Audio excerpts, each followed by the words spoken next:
Ooh. Fanny. Yeah, Perfect. Fanny, yeah. Pandai Ripo. Thank you. Okay, so we have a few seconds here.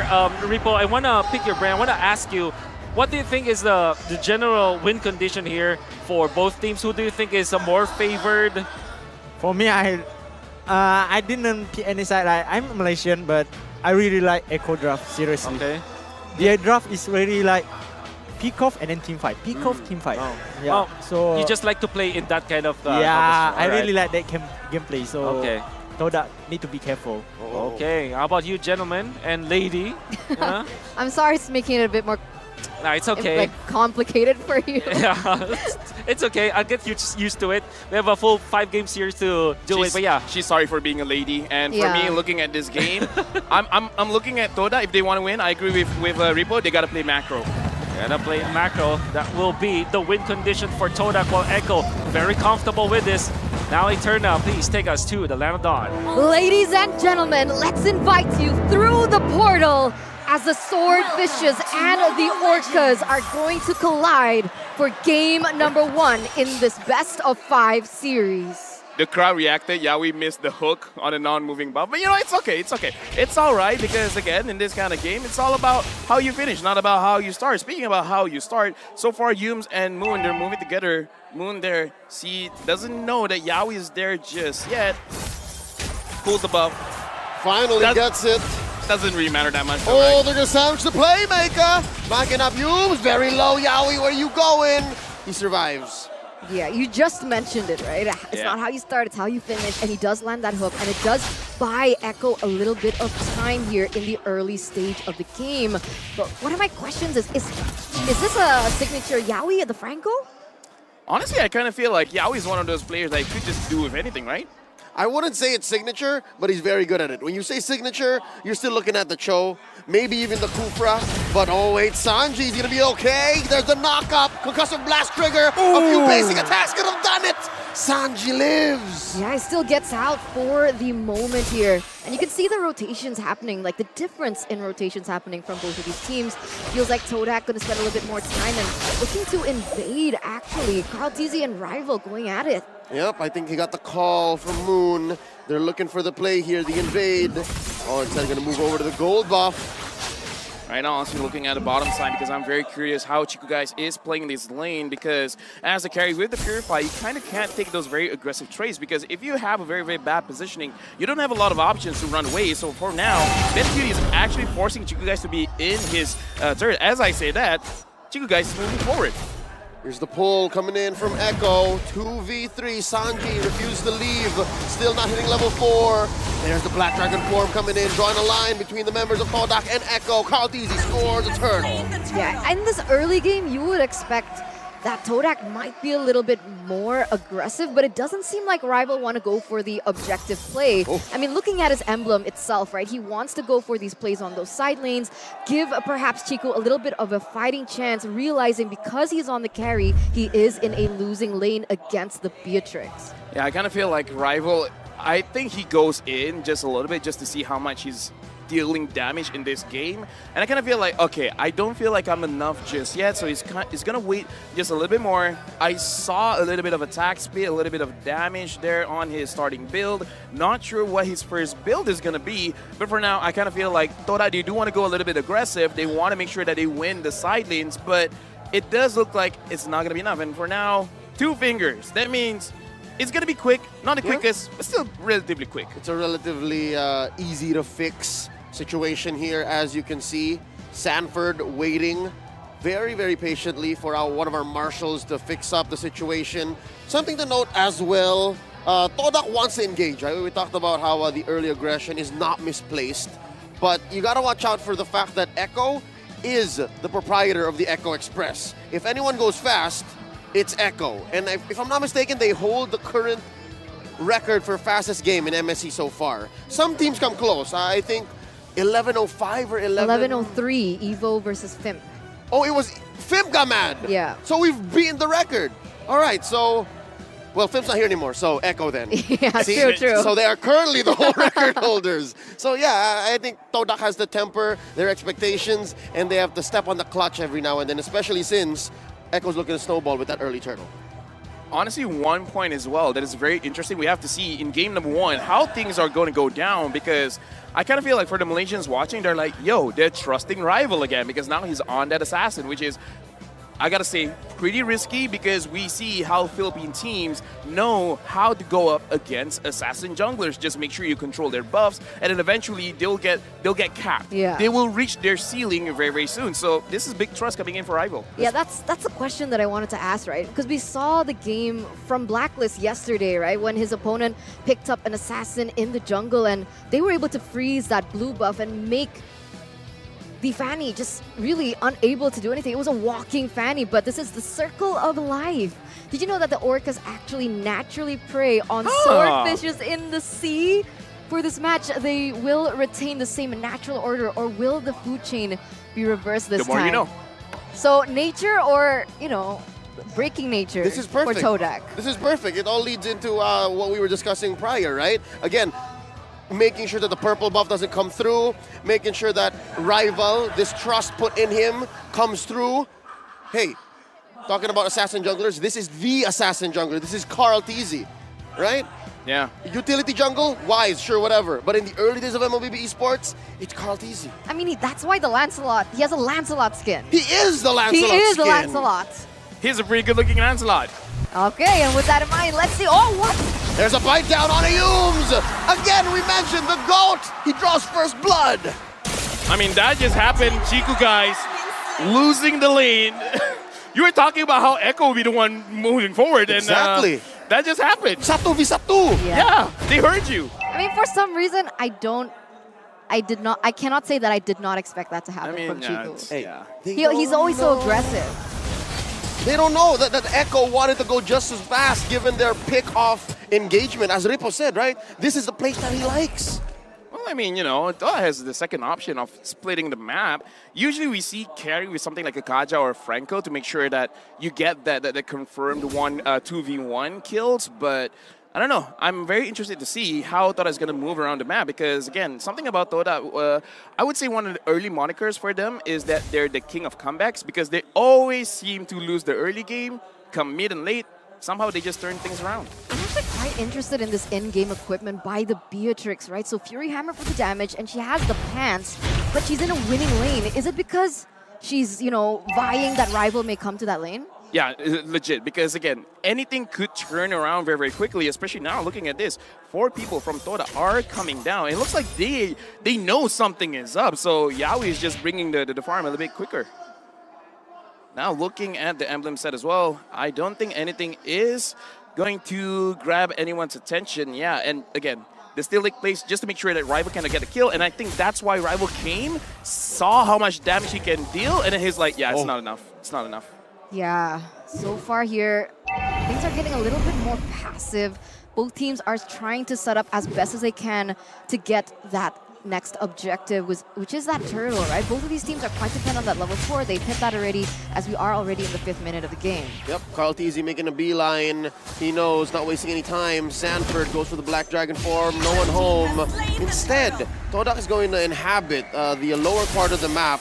They're going to try and pressure Benny Cutie here. Spots Yaoi, gets a kick, that's 4 members, make that 5. Todak, get the pick off on the playmaker. Wait, that's a lot of resources for Yaoi. Was that worth it? Whoa, whoa, whoa, it's Sanji? We'll talk about it in a bit. Hume's looking for 1, sniper shot misses. The question. Yeah, back to that, right? Was it worth it to, you know, just expand all your resources onto Yaoi there? Definitely, because Yaoi is the one that can stop the play from happening with the Bloody Hunt, so I kind of feel like drop down Yaoi first, and then if you guys want to go again, you guys can go again. And I kind of feel like this is one of those early strats where you try to drop the tank first, just to make sure that they can't do anything come late game. Flicker Bloody Hand looking for the knockup as well. Humes is still here. In comes Rival as well. Humes gets a kick. Down 1. Sanji does not survive. In comes Carl Teasy. Taking down Rival, but he's sandwiched by 3. Can he get Moon? The answer is no. Retreating underneath the base. The turret. Sanford finds 1. And now they're looking for more. Sanford very low. Not enough basic attacks from Chico, guys. They disengage. You can tell that Yaoi is out for blood, right? He was taken down earlier by the play coming in from Humes, and he did the same thing. However, it does result in a 1-for-2 trade, and it actually alleviates Echo's pressure. Right now, looking at the situation, Echo still has a very good goal lead. Yawi able to pull the buff away. Looking at the situation, Todak is really just waiting for opportunities. Once the opportunities present itself, then they'll go in. And looking at the way that they've been playing, they're really looking at Moon as well as Chiku. Do you guys have enough damage? And it looks like they don't have enough just yet, especially you guys gets taken down. So she wrote, they're going to convert into this tier 1 up top. Down bottom, it looks like they're going to go for the same play. It looks like Todak might try the same thing. Just throw everything at Yawi. All right, but is that going to be fair trades happening, right? Is there a certain power spike that we need to be aware of for the side of Todak? Because as of this point, 7 minutes in, they haven't been trading equally. Echo's been getting better trades. Long before that, probably secures it. Nope, nothing to trade here. They're outgunned and outwitted. The turtle goes over to Echo. That's a clear advantage going over to the Orcas. Honestly, one thing that you could look out for is Chiku Guys having 3 items first, because Chiku Guys is the most confident one. He has that 3 items, but There's another bite down and a pickoff. Yumes didn't know what hit him. You were saying? nah, I'm just saying, like, how can you really do anything when the moment you want to move, you get caught? Because at this point, Todak keeps getting caught. But here's the thing. Not 100% their fault. It's just that Echo their position well. Yawi snags Momo! And another kill! Everyone was in there. I'm sorry, LaFell, but this is looking brutal, right? They know exactly what their composition entails. They go for the pickoffs right, left, and center. And even Sanford goes for a 1v1 kill and wins. Dude, I don't know. We've seen a lot of Fannies drop to the EXP laners, the Badang, the Yuzong, and I gotta say, Yuzong, the damage can be quite deceiving because the damage is coming in from that passive. And for now, look at this, the way they're controlling the buff. If Rival couldn't get a lot done in the early stage of the game, now it's gonna be more difficult for him. Oh, there you go, Sanford. You mentioned this. They're choking out the purple away from Rival. Sanford popping the Black Dragon form preemptively. An easy take in mid for Echo. 7,000 gold lead already, but like we mentioned before, right, the beautiful thing about a Fanny, it's not just its advantage in terms of that damage, that prowess, but also the fact that you can utilize it in a macro way, in an objective way. And so Rival, you can see he is trying to look for something on the board, which is basically the only thing he can do, the turret push. And right now, looking at the itemization as well, Sanford just with that Hunter Strike. Oh, that could have been very costly, Rival. Anyways, looking at itemization from Chiku Guys, he has 2. Looks like he's on the way to finish his Wind of Nature. Once the Wind of Nature is done, I kind of feel like they're a little bit more open to getting into those fights. But again, even if Chiku Guys is open for the fight, you gotta be careful of Sanji, man. Sanji could one-shot him as well. Oh, there's a hook coming in. Yumes, close call. Echo did not say go. Lord very low, 1/10 of its health left. The Orcas score 1. Like, even if Rival wasn't that low, he's level 9. He was level 9. He just went to level 10, but he was level 9 against Carl Tizzy, who is level 11. So is that really something that you can even contest at this point? Here's the thing, even if they're 15 to 15, going up against a Lancelot, it's not going to be easy. Not even it's the Lancelot. Yeah, because even just Lancelot, right? The Lancelot is just so good. Okay, never mind. Conceal play! Conceal play! Rival just walked into that, and it's not even his fault. Go ahead, LaFell. Nah, you know what? I'm done. Echo Express. Echo Express, man. They didn't move the game so fast. Look, I'm just looking at the play, and I'm like, okay, the moment I say something, Yaoi's going to catch someone. Or there you go. It could be Sanji. It could be Yaoi. Bombs away. Scores 1. A close call, but here comes Sanford. He wants to finish the job. Mid lane in jeopardy. They finally get it. Lord smashes that inhibitor. It's looking brutal. Okay, finally that hook does not land onto Todak, but it does give Todak maybe a little bit of breathing room. And at this point, right, Chiku Guys 2-2-0, level 11, just hit that power point. But does he have the items even to dish out the damage that he was meant to? I don't know, man. 10,000 gold lead. If it were me, I'd be having Aspen attack, and now Rival, no energy. They're sandwiching him. Sanji gets a beat on him. Yaoi misses the hook. No energy. Spotted by Carl Tizzy. Down by Sanji. Oh, he was cornered even before he knew it. 11,000 gold lead.